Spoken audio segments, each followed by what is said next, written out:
had to hang them out That's everywhere. right. I have to cut them all out. Well, I do know how I can help you. All right, let's go ahead. Let's go ahead and get started, please. Page 70. 70, page 70 in your book. Go ahead and get your books out, get your books opened up, because we're going to kind of flip through there as we summarize the things we need to be able to do for the quiz tomorrow. Okay.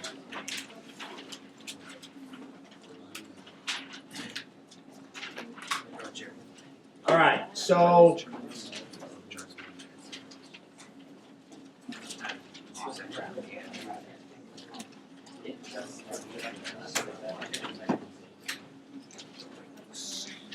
all right, for the quiz tomorrow is we started in section 1.4. Okay. Matter of fact, we might just turn back to that section. I think it starts on about page 40 or somewhere in there.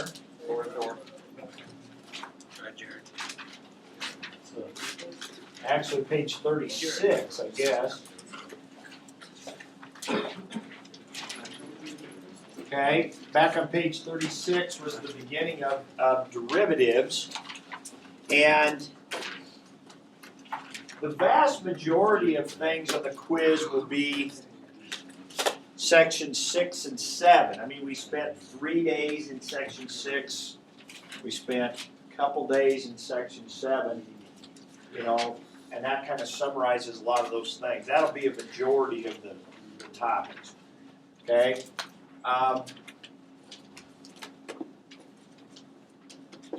This is when we first encountered, section 1.4 is when we first encountered F and F prime and F double prime notation. So just understanding that. Interpret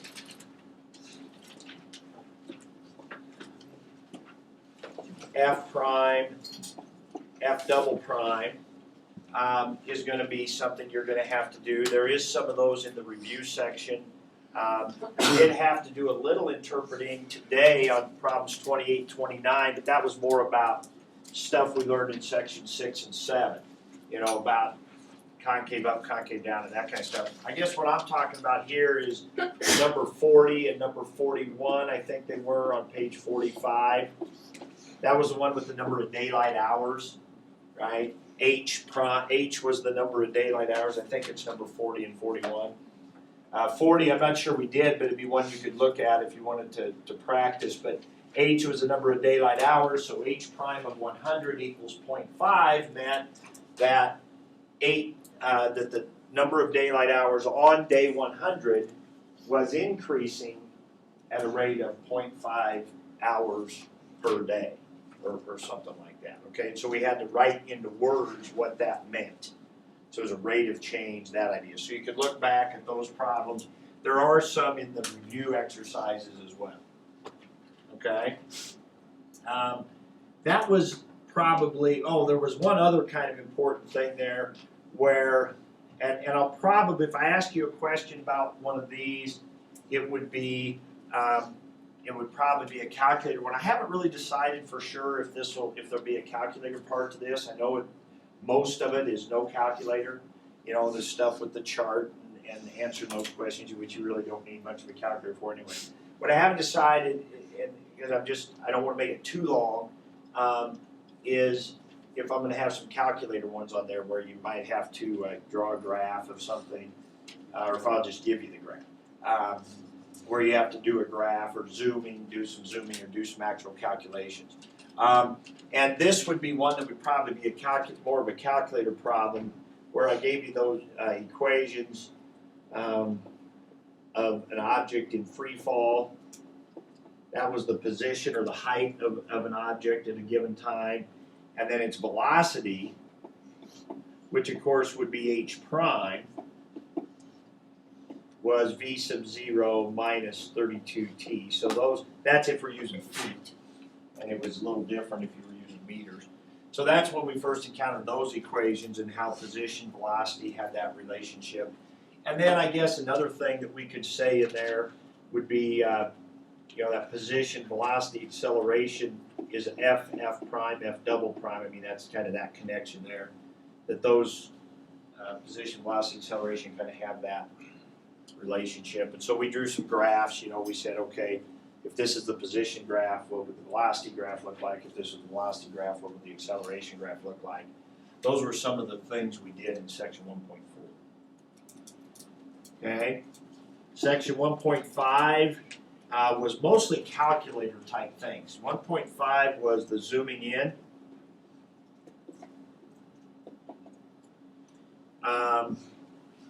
1.5 is also where we talked about doing a slope triangle.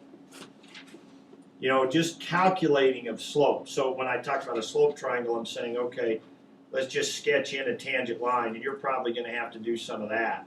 But, draw a tangent line and then estimate, just estimate what that slope is. Okay? So, and do your rise over run. There.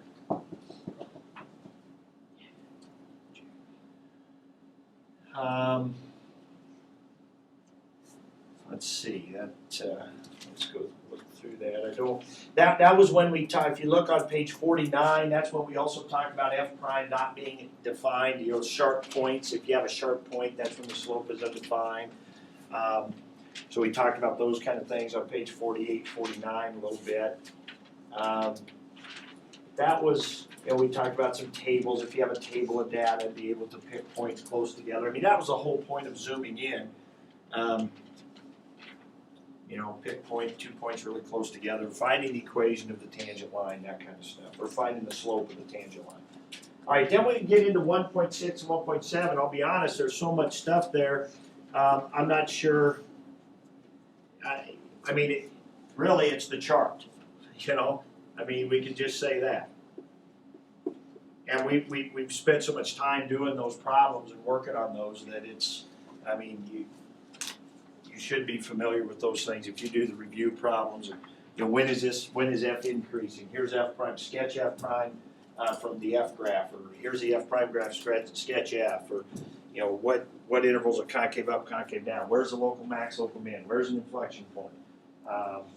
All those connections. Here's 3 graphs. Identify which one's F, F prime, F double prime. I mean, there's just a lot of stuff, but it all really is summarized in the chart. So those will probably be the easier of the ones, because we've been doing so much of those. So I wanted to remind you of some of the things that are back in those earlier sections as well. Okay.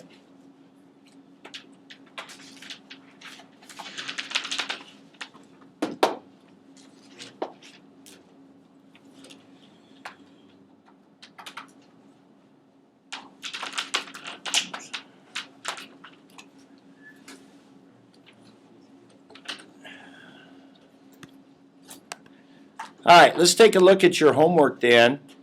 Number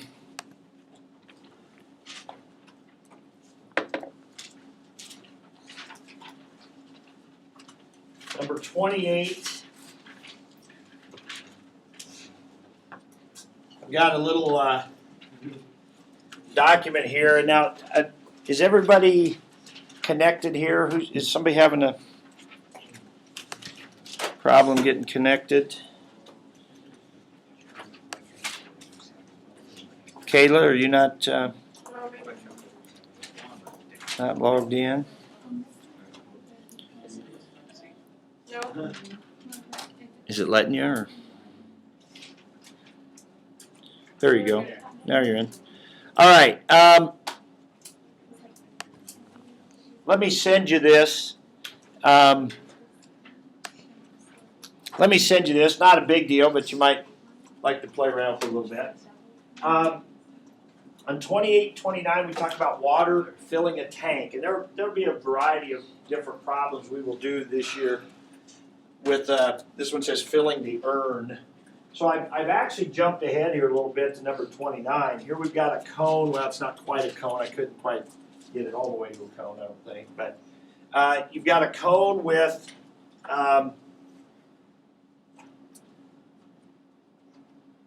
the vertex down. So are you getting that?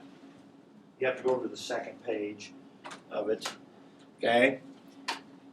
And so on 29, hopefully the graph you drew now, I was going to send this, and then I thought, oh wait, this is different than our problem, because our problem, this document that I just sent you has the volume on the x-axis as the input, and it has height as the output. What does our problem have for the input variable? On 28, 29. No, the input. Time, right? It's h of t and it's v of t.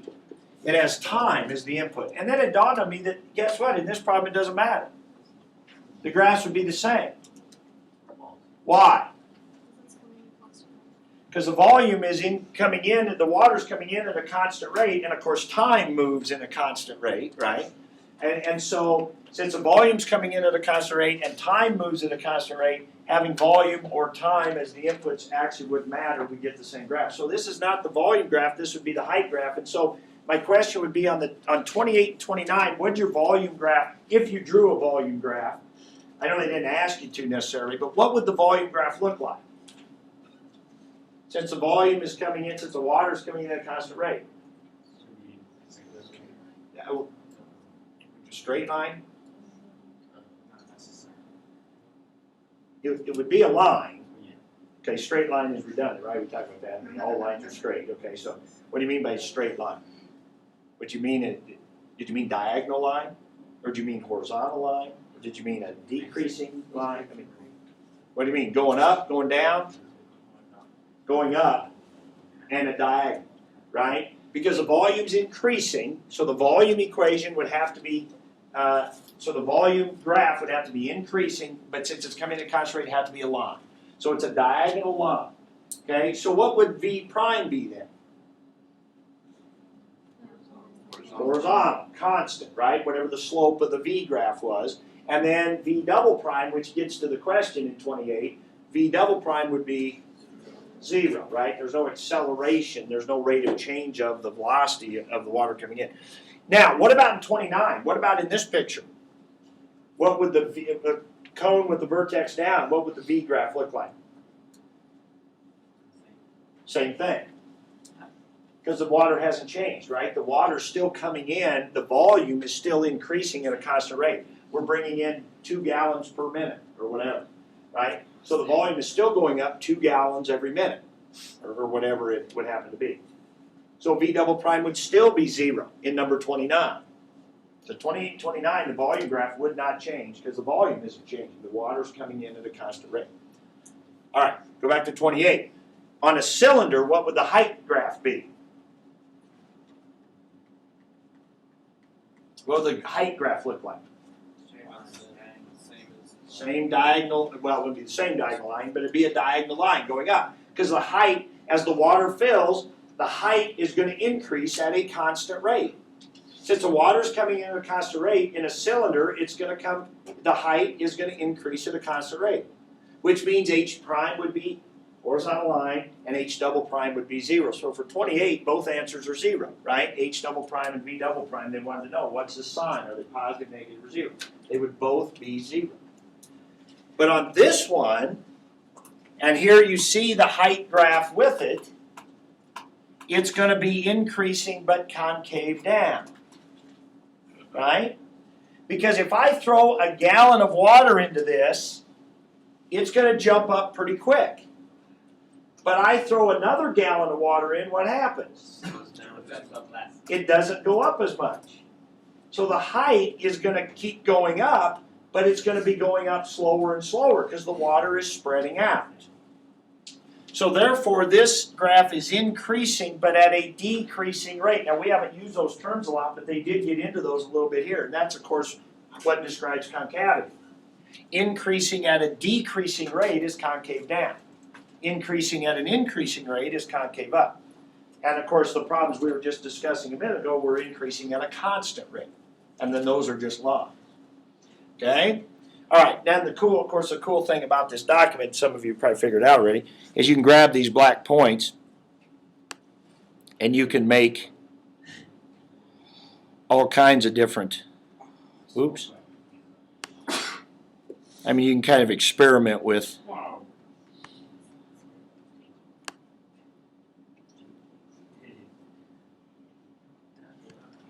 You can kind of experiment with different shapes, you know. So if it was vertex down, you'd have one thing. If it was vertex up, you know, you'd have something else. It'd be concave up, that kind of thing.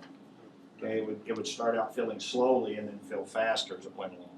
Okay, and then the graph right next to it, and then you can fill the water by hitting the. You can make the water increase by doing that. Yours goes a lot faster than mine. Yeah, I hit it once, it like takes. processing speed on the MacBook Pro is just a little better I than think it's the like 5 years. processing speed on the calculator. So it is a little, and that's why I hesitate to even give it to you. And you know, it's not a big deal, but you've got it if you want it. But that's what 28 and 29 were about. But again, this gets to even what I talked about over here in section 1.4. You know, this interpreting F prime, F double prime, and again, that's why I thought drawing graphs. If they ask me about H double prime, is it positive, negative, or whatever? I'm thinking of the chart, and I'm thinking, well, H double prime positive means H would be concave up. So I would like to draw a graph of H, is what would help me answer the question about H double prime. And again, everything we've emphasized so far in chapter 1 has been graphical. If we've got a graph in front of us, then things are a lot easier. Okay? So that's why I was tempted on 28 and 29 to think of a graph. All right, 30. I don't think they said you had to draw a graph there. They said interpret the sentence as a statement about a function and its first and second derivatives and indicate the units. So the cost of a new car is increasing at an increasing rate. So again, your cost equation would be concave up, which means your derivative function would be dollars per year, let's say, right? They wanted units, so the units on the cost equation would be dollars. The units on the derivative would be cost per year, dollars per year, whatever, and then the second derivative would be dollars per year per year. Okay, that's just a fundamental thing that we have talked about here with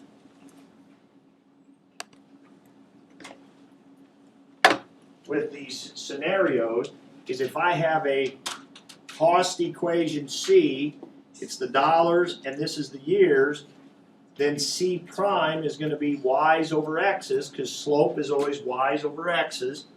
The x units never change. And C double prime will be dollars per year per year. Now again, I like that because I think that's more descriptive of what's going on. I know that's dollars per year squared, but I've never heard of a year squared. I don't know what that means. It's dollars per year, the rate of change of the rate of change. That's what second derivative is. All right. So 31 said the child's temperature is still rising, but the penicillin seems to be taking effect. So in this one, it would be something like this. You would have something like this, and you would have something like this. But on number 31, the temperature is still rising, but the penicillin seems to be taking effect. So now, if this is our temperature equation, it's, depends when you give it, but it would probably be a concave down situation. It's still going up, okay, but it's starting to level off because of the penicillin. So what's T prime going to be? So this would be degrees, Fahrenheit or whatever. This might be minutes or hours, minutes probably. Degrees, minutes, this would be degrees per minute. What would this graph be doing? Positive, but going down. We don't know that it'd be a line for sure. It didn't say that it was doing it at a constant rate necessarily or steadily. If it would have said steadily, but it didn't really say that. So we don't know that this would be a line for sure. Okay. Same thing with this one. We don't know that this would be a line necessarily, but we do know it would be increasing. We do know this would be positive, right? Those are the key elements. All we know about this graph is it would be concave up in number 30. We know this one would be increasing, and we know this one would be positive. They're necessary shapes or amount of curvature, whatever, we don't really know. On this one, we know it would be concave down. We know this one has to decrease, and we know this one is T double prime, we know has to be down here. Now, whether it's a horizontal line or what it is, we don't know, but we know it's negative. And again, those are right out of the chart, right there, those descriptions. All right, 32 said sketch the graph of a function for which f is greater than 0, f prime is greater than 0, and f double prime is greater than 0. So what do we got to have?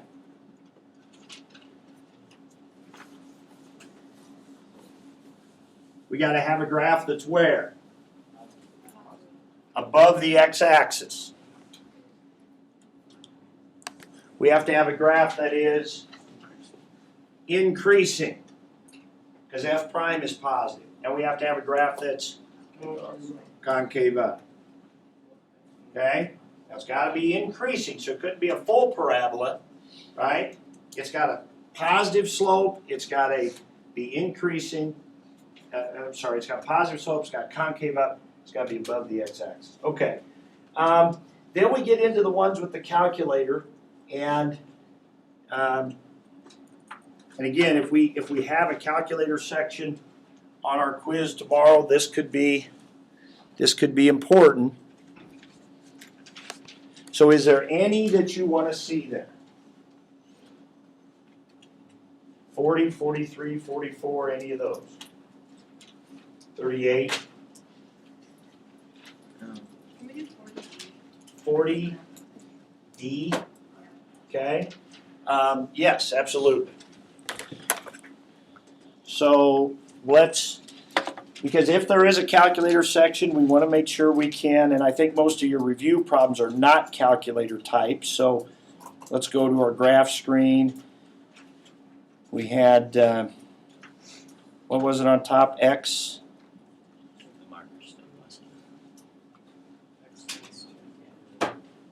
Is it? Can you hear it?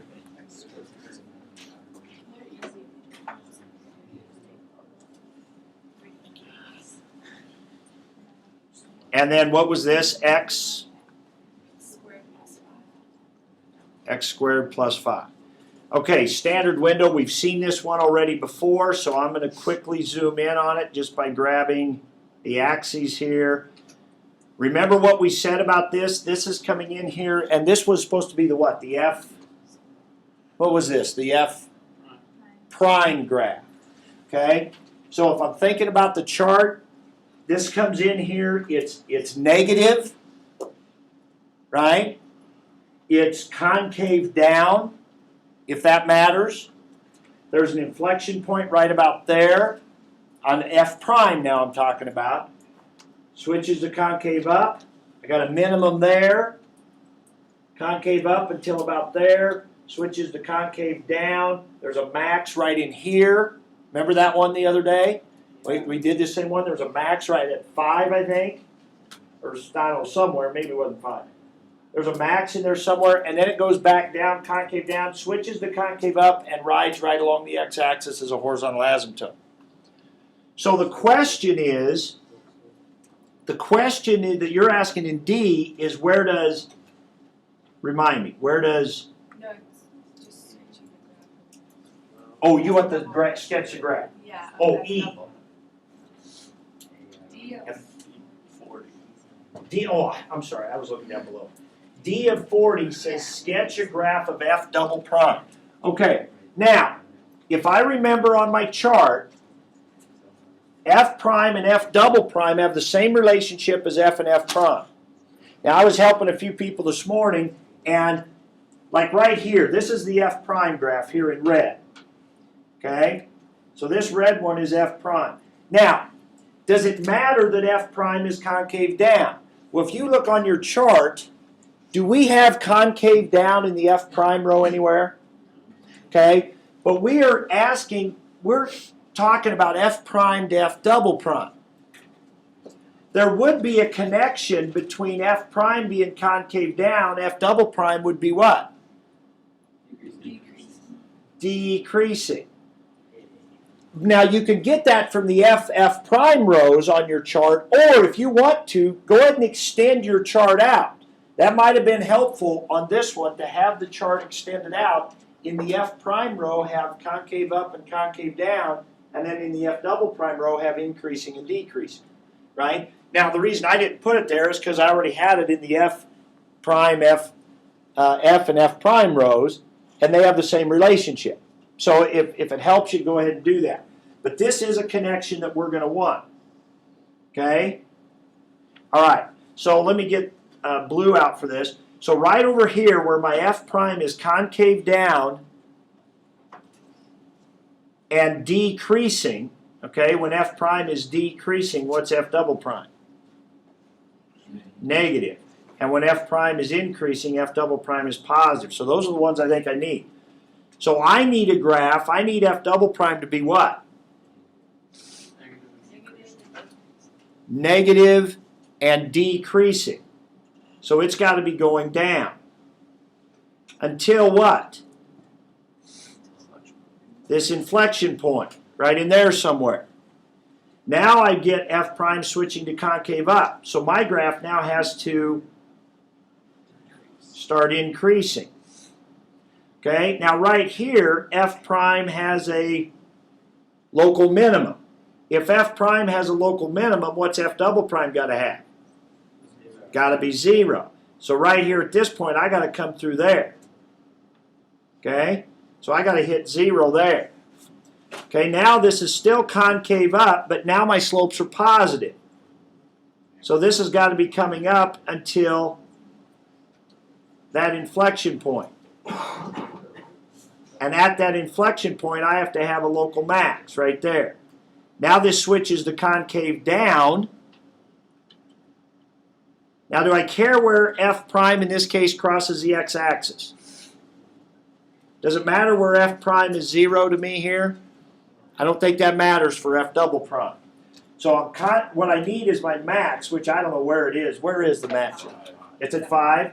Okay, so, I don't know, we'll just say it's right there. Okay, my max, let's say, is right there. And that's where this graph has to be 0. It has to cross again. So, I'm concave up until there, or well, until this inflection point. I'm sorry, where's my inflection point? Concave up till here. Then I'm going to stay concave down until there. So this is going to decrease, but it's still positive. So it's decreasing very slowly. And that's bad because this was supposed to be my what? This was supposed to be my max. So We can pretend. we'll pretend, yeah. That one spot is way higher than everything else. See, you can see that. It takes a special gift to be able to see my drawings. There we go. All right, so that's my local max. And then we get to here. And when if you have to draw some of these on the quiz, it certainly won't hurt to, if I was doing a quiz right now on this, I would do this and then I would write local max, you know, and I would point to that so the teacher knew, hey, I meant that to be my local max. And then here it crosses, now it's not crossing at that same point as the max, it's crossing the x-axis, but they're so close it's hard to tell. Okay, and now the rest of the time, well, no, not the rest of the time, this is concave down, which means this graph is decreasing, right?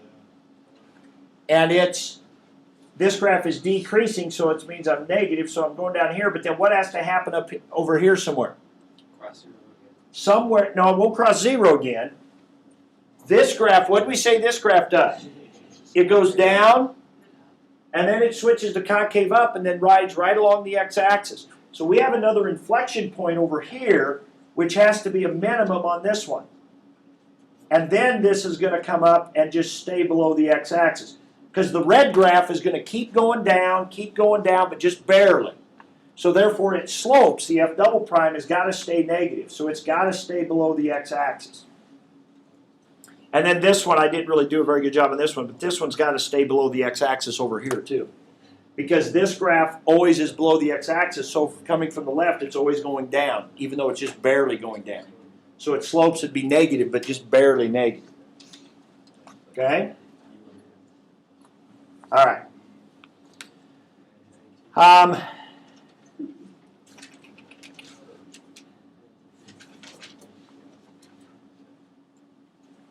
right. Seems like. Oh, I know something I forgot to put over here in the notes. Shoot, sorry people listening to the video. On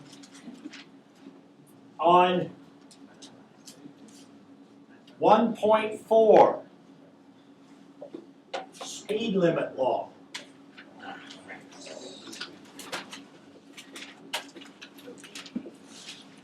Speed limit law.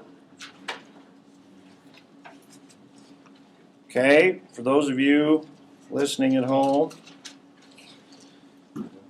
speed limit Why is there like a line? law. And you know that just does that sometimes. All right. Okay, now I don't know if we had any questions about that in here. In today's homework, I don't believe we did. Look at 36 on page 70, please.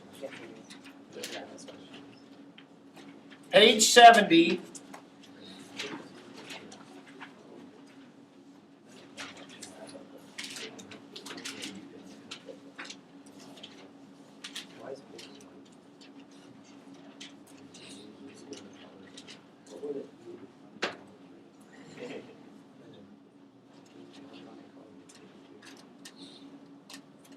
All right. Now, there's all kinds of questions you can ask about the speed limit law. Now remember, the speed limit law basically says if you know something about the slopes, then you know something about the original graph F. In other words, if you know something about the slopes, then you know when you run over so much, the rise can be so much. Okay, so you know how much F can go up or down. Like saying if you know how fast you're driving, you know something about how far you're going. That's what it's saying. Okay, so on number 36, go ahead and read that.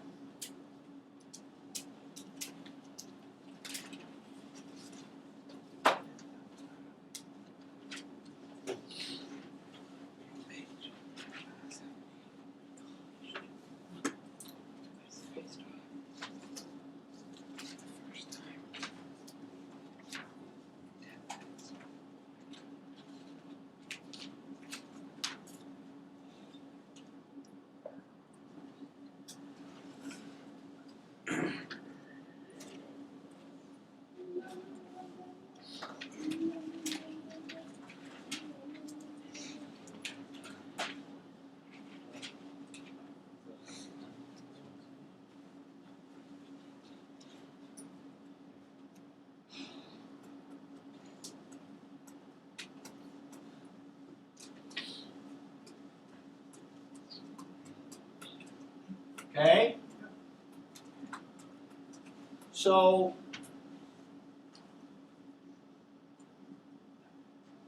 what does this mean? Y equals 2x minus 1 is the equation of the tangent line. What information does that tell me? Slope of the F graph is 2 at what point? So in notation, that's telling me F prime of 3 equals 2, right? So that was just a different way. And again, I always talk about this. If you really understand the concepts of what's going on, then you can be asked all different kinds of ways and still make that connection. So what they just told me there was F prime of 3 is equal to 2.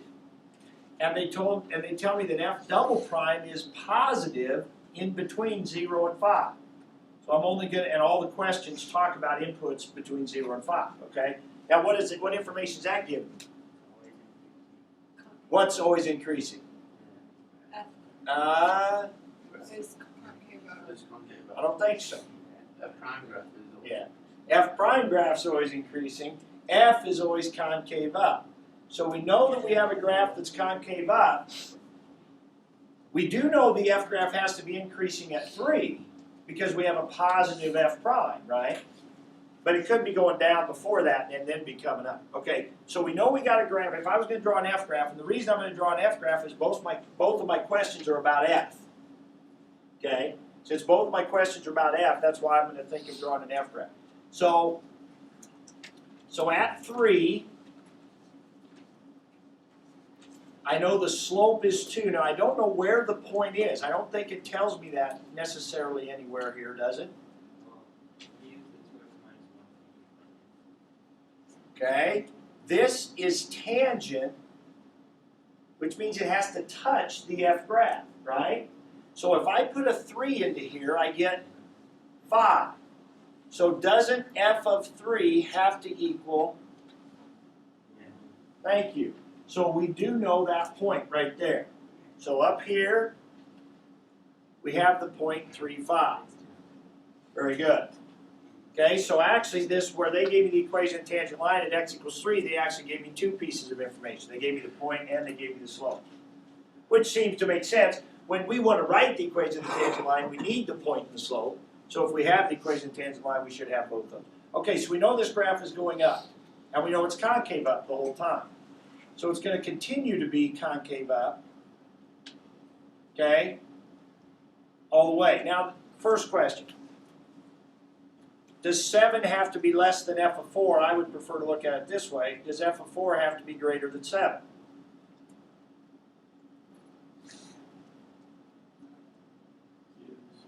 Yeah. Well, Yeah. here's 4. If you go over 1, how much do you have to go up? 2. At least 2, more than 2, because since this graph's concave up, the tangent line is below the curve, and we know that the slope at 3 was 2, so as it curves up, it's going at an increasing rate, so the slopes are getting steeper.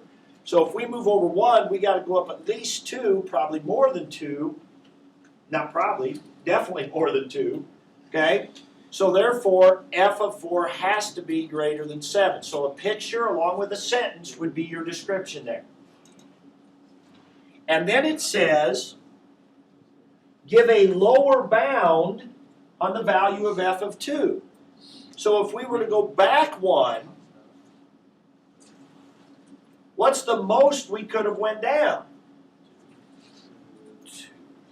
See, here's your tangent line, right? It has a slope of 2. But since this is concave up, now we don't know if it curves back up or not, but we do know, and this is something we haven't talked about too much, we're going to get into in the next chapter more.